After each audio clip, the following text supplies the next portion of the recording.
I came home early and caught my wife cheating with my best friend in the act.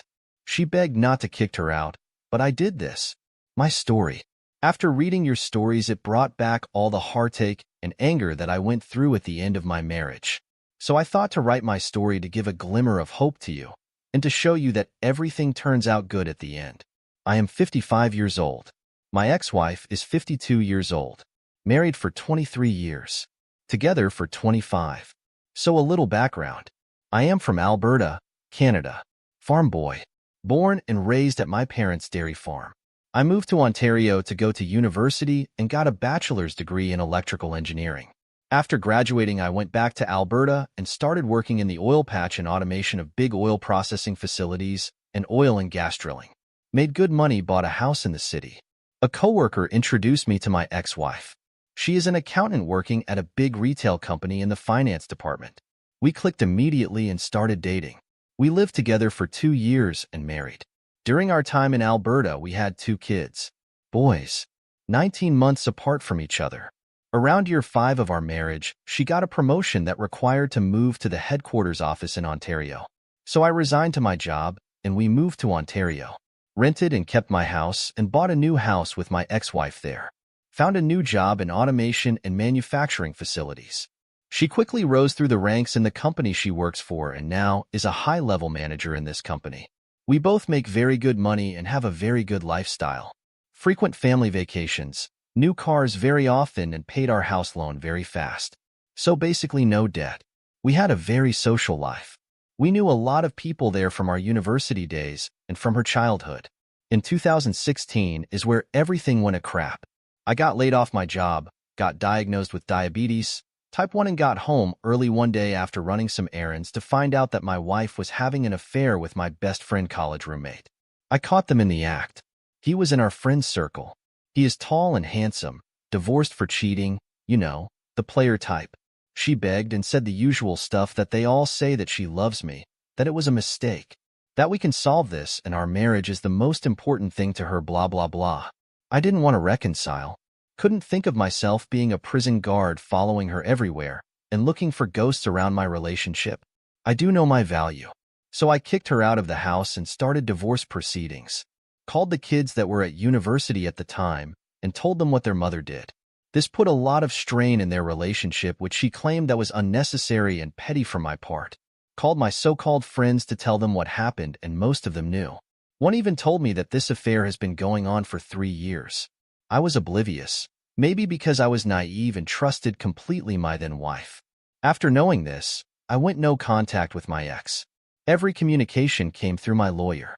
I cut them all out of my life. Never spoke to them again.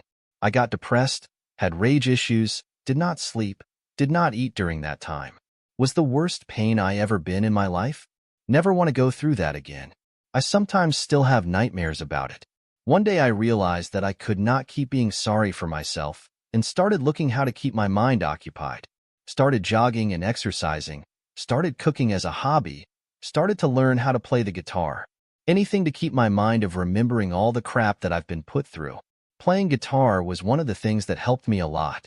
It's very hard to master, takes a lot of practice, and took a bunch of hours of the day that I would otherwise spend wallowing. One of the first songs I learned is The Sound of by Jan Arden.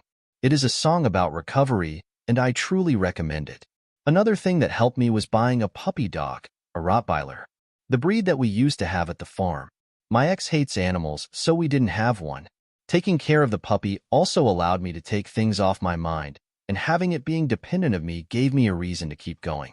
During the divorce, we sold the house and split the equity, split the money in the savings accounts.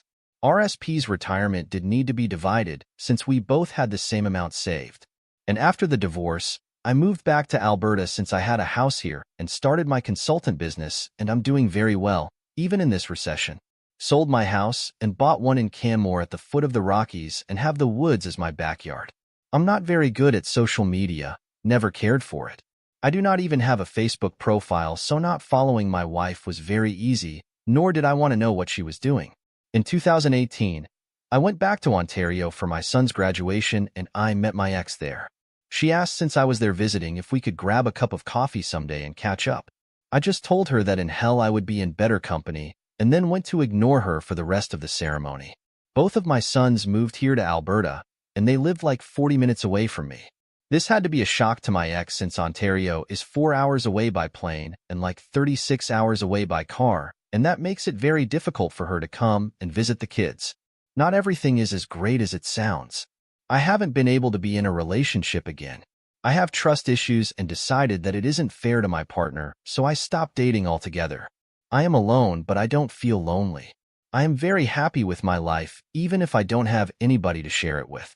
For all of you in this sub, my heart goes to you and what you are going through, but I can testify that it gets better, and even if you end up being alone like me is way better than living with the cheater and the ghost of their infidelity. Second cheating story. I cheated on my husband 14 years ago. Now he's cheating on me and I can't handle it. 40 female. I've been with my husband 42 male for 20 years, married for 18. We have 2 kids together, 19 female and 17 male. I've gone through my worst phases of life with my husband, and he has always been a rock support for me. Our marriage had rough patches as well. I got pregnant at a young age, so I had never experienced the life of teenagers. Early in our marriage, I cheated twice on my husband. One of the affairs with my ex for about a year and a half, PA and EA, and another was EA with a random guy online, also for about a year. We married at a young age, so I made some really terrible choices, which I regret to this day. He forgave me for the affair, but made me sign an agreement for distribution of assets in case of divorce in the future. I agreed and understood why he had to do that. We started fresh and had an awesome marriage. He encouraged me to become sober and clean from drugs. At the time I cheated, I used to take drugs. He got a promotion and we bought our house. He planned vacations and encouraged me to pursue my hobbies. He helped with chores and was a great dad to our children. About 7 years ago, I was diagnosed with uterine cancer. When the doctor informed us about the cancer, he literally broke down and started crying. At that moment, I realized how much he loves me. I had to undergo surgery for removal of the uterus. After successful surgery, he took care of me like I was a child. He made me breakfasts, ordered lunch, and cooked dinner. For 6 months, he did not let me do any household work or any other work. He even made food for the children on his own. These are the moments that I look back on and imagine that I could not have survived without him. He is my soulmate, and I cannot imagine my life without him. So last night, while he was sleeping, I unlocked his phone and opened his Facebook for some of his photos as I was planning on surprising him with the big collage of his life journey on his birthday. I saw 2 Facebook accounts on it. One was his regular one, but the other was with a different name. I opened the other account and found that messages were sent to his former coworker. They were sexting.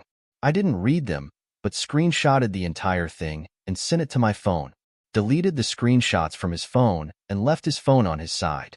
I was not able to sleep and was crying all night. In the morning, my eyes were noticeably swollen. He asked me about my health, to which I replied I was fine. He gave me a kiss on the forehead and left for work. As soon as our younger son left for school, I opened the screenshots and read their entire conversation. Messages were dated back 6 months ago. As I scrolled up, they discussed about their sex fantasies, things they'll do to each other in nudes. It made me sick to my stomach. As I scrolled more, I saw the message, "Happy 3-year anniversary." I don't know why, but after reading that, I literally had a panic attack. I was just laying on the floor crying. He told her about my past infidelity and how he still has nightmares and flashbacks in his mind, but with her, he feels free from those thoughts and enjoys every second of it. He even said that how he is tolerating every moment he has with me for the past 18 years. Being intimate with me is just physical satisfaction he has to do for me, but with her, it is deep emotional chemistry. How he stayed in marriage because of the children and will leave me as soon as both our kids start going to college. They even had planned their wedding. It feels like in one day my life is destroyed. I thought we were a happy family. I had everything in life, but in one day my world is shattered. I wanted to grow old with him, but now it feels lonely. It seems like my life was delusional. I can feel my body becoming lifeless, like my soul is being murdered. I thought that he would have forgotten the past mistake I made 14 years ago, but he was just bearing my mistake for so many years. I know that he is my soulmate and I cannot live without him. I don't know what to do. It's been 5 hours since I read the messages. I just want to die so that I have the privilege of dying with him as my husband rather than alone. Should I tell him how I feel and what are my thoughts? These past years, I have no idea how much he suffered from the trauma of my betrayal. I know it would be selfish of me to guilt trip him, but my soul is tied to him. If he leaves me, I would rather die than living alone with him or someone else. I'm confused and don't know what to do next. Last cheating story. I caught her today. I caught her once at the very beginning of our relationship, but that was like less than a month official together. So we talked through expectations and moved on. For years later, here we are in a trial separation because she needs to figure out what's right for her. It's a long read, but we talked it over thoroughly and decided we needed a refresher. Part of the plan was that she needed to get out of the house and start hanging out with her friends again, which she has been doing a lot. Like going out 4 to 5 times a week. I never questioned her griller, just wish her well and tell her to be safe and call me if she needs anything at all. We still live together, but have been sleeping in separate rooms, and I can hear when she comes home. Due to my fears of a repeat situation, we outlined our expectations going into this, and seeing other people was not an option and was very clearly off the table. Her mother also lives with us and is nice enough, but it's pretty obviously poison in her ear and is a very, I don't need no man. All men are pigs kind of person. She also has slept with something like 15 guys in the less than a year she's been here. I always let the dogs out at 6 a.m. and just so happened to bump into her coming home. I was sleepy and muttered an oh hey, where'd you go? Just trying to be friendly? She came back with, Nathan stood me up and her eyes got wide as she realized she was talking to me and not her mother. She's on Tinder again. I told her I was leaving. I needed to get out of the house before I killed myself. Not being manipulative, I have a history of severe depression and was legitimately concerned. I wouldn't be able to restrain myself. Her own response was, please don't go. I can't afford rent by myself, which absolutely broke me. In my darkest moments, face to face with the person who redefined my expectations of love, the woman I was ready to commit my life to, my reason why, I was reduced to how much I contributed financially. The same paycheck she's been using to sleep around with other guys. I don't know what to do. I'm sobbing and shaking. I haven't slept in days. I'm messing up at work. I've developed a drinking problem again. I was 2 years sober, and I'm ready to let go and end it all with a magnificent downward spiral. The heck am I supposed to do? There is no reason anymore. Why should I wake up? Why should I care about my body? Why should I care about anyone?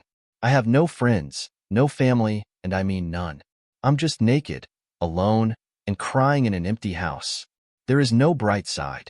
I have nothing left.